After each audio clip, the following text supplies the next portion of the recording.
Bonjour et bienvenue dans l'entretien sur France 24. Ce mercredi 31 mars, les juges de la Cour pénale internationale ont définitivement acquitté l'ancien président ivoirien Laurent Gbagbo et son ministre de la Jeunesse de l'époque, Charles Blé Goudé. Ils étaient accusés de crimes contre l'humanité commis lors des violences post-électorales de 2010 et 2011 en Côte d'Ivoire. Ils avaient été acquittés en première instance en janvier 2019, puis placés en liberté conditionnelle. Le verdict en appel les blanchit donc et leur rend leur liberté complète. Charles Blé Goudé est avec nous depuis La Haye. Merci beaucoup, Monsieur Blé Goudé, de nous accorder cette interview exclusive, la première depuis ce verdict.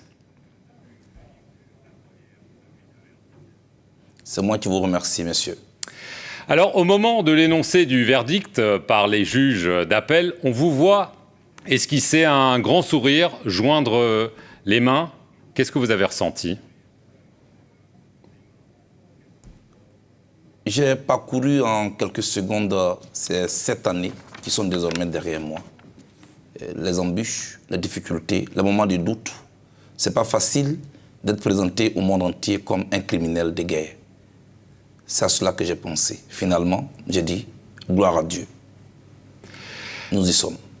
Enfin. Voilà. Vous vous êtes ensuite vu, j'imagine, avec Laurent Gbagbo. Qu'est-ce que vous vous êtes dit ? Nous nous sommes congratulés. Nous avons partagé beaucoup de difficultés ensemble, le président Laurent Gbagbo et moi. Ce n'était pas un dealing gala. Il s'agit de plusieurs années de notre vie qu'on nous a arrachées. Il s'agit aussi de notre honorabilité. Et il s'agit aussi qu'on a voulu présenter une image contraire au combat pour lequel nous nous sommes battus depuis des années. Moi, à ses côtés, lui, en tant que notre leader. Nous nous sommes parlé, nous nous sommes congratulés. Lui a pris la route de la Belgique et moi, je suis retourné là où je suis à La Haye. Est-ce que vous vous êtes dit à bientôt à Abidjan ? Bien sûr que nous nous sommes dit à bientôt à Abidjan. Alors, la question qui se pose, et qui se pose aussi pour Laurent Gbagbo, c'est qu'est-ce que vous allez faire maintenant ? Les autorités ivoiriennes vous ont-elles indiqué que vous pourriez rentrer ? On sait que Laurent Gbagbo a obtenu 2 passeports au mois de décembre. Vous, quelle est votre situation ? Moi, je n'ai pas encore de passeport, mais je pense que si nous devons rentrer à Abidjan, j'ai confiance aux autorités ivoiriennes pour faire en sorte que je puisse obtenir le mien, parce que qui peut le plus, peut le moins. Donc je ne suis pas du tout pessimiste. Je pense que la Côte d'Ivoire a besoin de tous ses fils et de toutes ses filles. Et le président Ouattara l'a promis lors de sa tournée, quand il était en campagne, qu'une fois que le président Laurent Gbagbo et moi, nous avons fini avec la justice internationale, il ne verra aucun inconvénient à notre retour. Depuis hier, c'est chose faite. Et je lui fais confiance. Je pense que les Ivoiriens auront la bonne nouvelle certainement dans les jours ou dans les semaines à venir, je ne sais pas. Mais j'ai confiance que ça va se faire. Donc vous avez fait votre demande de passeport et vous l'attendez maintenant, c'est cela ? J'ai réuni mes documents. Je pense que l'ambassade de la Côte d'Ivoire ici aux Pays-Bas qui est à La Haye, et non en Belgique comme certains l'ont prétendu, a mes documents. Et j'attends d'être convoqué pour que je puisse faire mon enrôlement. Et j'attends. Sinon, tous mes documents ont été déposés il y a juste quelques semaines. Et j'attends que je sois convoqué pour que je puisse rentrer en possession de mon document parce qu'il faut que je puisse me faire prendre mes empreintes. Et je pense que j'ai toujours considéré que ce n'était pas seulement une procédure administrative. Et la question du passeport de Charles Blé Goudé est une question éminemment politique. J'attends que les autorités puissent donner les instructions pour que cela soit fait. Mais je ne leur mets pas de pression. Les autorités ivoiriennes sauront agir à temps opportun. Alors, il y a une question qui se pose, un obstacle peut-être, c'est qu'en décembre 2019, vous avez été accusé par la justice ivoirienne d'actes de torture, homicide volontaire et viol condamné par contumace à 20 ans de prison. Alors une question toute simple mais cruciale, si vous rentrez en Côte d'Ivoire, est-ce que vous ne craignez pas d'être arrêté ou est-ce que vous espérez, de la part du pouvoir, un geste par rapport à cette condamnation, une amnistie, une grâce ou quelque chose dans ce genre ? J'espère de la part du pouvoir un geste, une amnistie ou une grâce, parce que je pense que notre pays en a besoin. Vous savez, le pardon, qu'on l'accorde ou qu'on le demande, est une case dont la Côte d'Ivoire ne peut pas se passer. Au-delà de ma personne, j'ai profondément une pensée pour tous les Ivoiriens. Parce que nous, les politiques, nous parlons de nous. Mais pour que les Ivoiriens puissent souffler, puisse quitter cette zone de pression.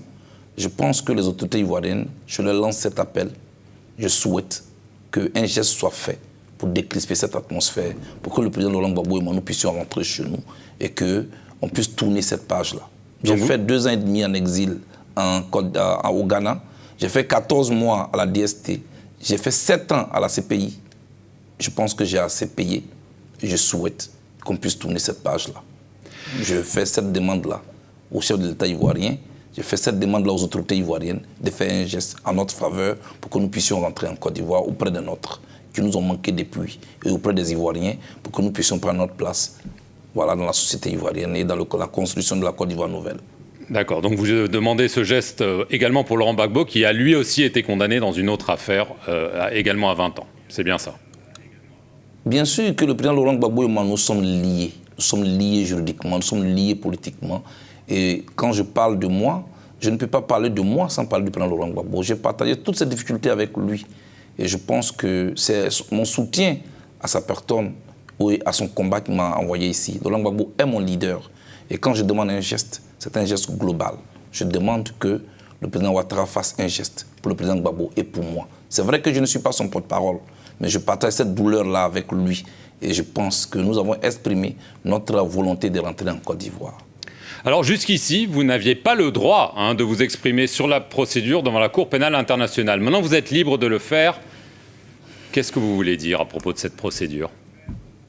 Je pense que cette procédure a été longue, mais il fallait être patient. Le président Gbagbo et moi, nous avons été patients. Quand on ne se reproche rien, on n'a pas peur de la justice et on ne doit pas craindre la justice. Je le dis, un citoyen qui est suspecté d'avoir commis des crimes peut venir à la Cour pénale internationale, se soumettre à un procès et s'il est reconnu innocent, peut repartir chez lui. Depuis hier, la Cour pénale internationale, par sa chambre d'appel, a estimé que le président Gbagbo et moi, nous sommes innocents et que nous devons rentrer chez nous. Moi, je suis content d'avoir subi ce procès pendant longtemps et je souhaite, c'est mon souhait, que chaque responsable ivoirien vienne là et que sa responsabilité soit située enfin. Parce qu'il y a eu des morts, il y a eu beaucoup de morts. Il y a eu, au-delà des morts des orphelins, il y a eu des victimes. Et j'ai un mot et une pensée pour ces victimes-là aujourd'hui. Je pense qu'il faut que la responsabilité de tous les acteurs de la crise politique ivoirienne soit située. Et puis, comme ça, vous voyez, les murmures vont cesser. Et puis, nous allons nous pardonner les uns les autres et nous allons avancer ensemble pour la Côte d'Ivoire nouvelle. En ce qui me concerne, je voudrais vous dire tout de suite, en ce qui me concerne, M. Marc, en ce qui me concerne, pardonne-nous nos offenses, comme nous pardonnons aussi à ceux qui nous ont offensés. Que ce soit dans la Bible, dans la Torah ou dans le Coran, cette parole a un sens. Vous demandez pardon aux victimes? Je vais parler à la Côte d'Ivoire plurielle. Mes frères ivoiriens, certains avec qui je me suis brouillé, ceux qui sont sentis blessés, offensés, outrés par quelques paroles qui sont sorties de ma bouche, par un acte avéré ou faux ou supposé qui l'a blessé, ici, devant le monde entier, je voudrais humblement demander pardon à mes frères ivoiriens. De l'autre partie, qui ne m'ont pas compris, avec qui je me suis brouillé, le temps est arrivé pour qu'on se donne la main. Parce qu'on ne peut pas continuer ainsi à nous accuser mutuellement, à vouloir écraser l'autre. Le résultat est connu, c'est la désolation. Je suis venu ici sur fond de crise, sur fond de conflit. Je voudrais repartir sur fond de rassemblement des Ivoiriens. Je veux qu'on rassemble les Ivoiriens de nouveau. Pardonnons-nous les uns les autres. Moi, je demande pardon, humblement.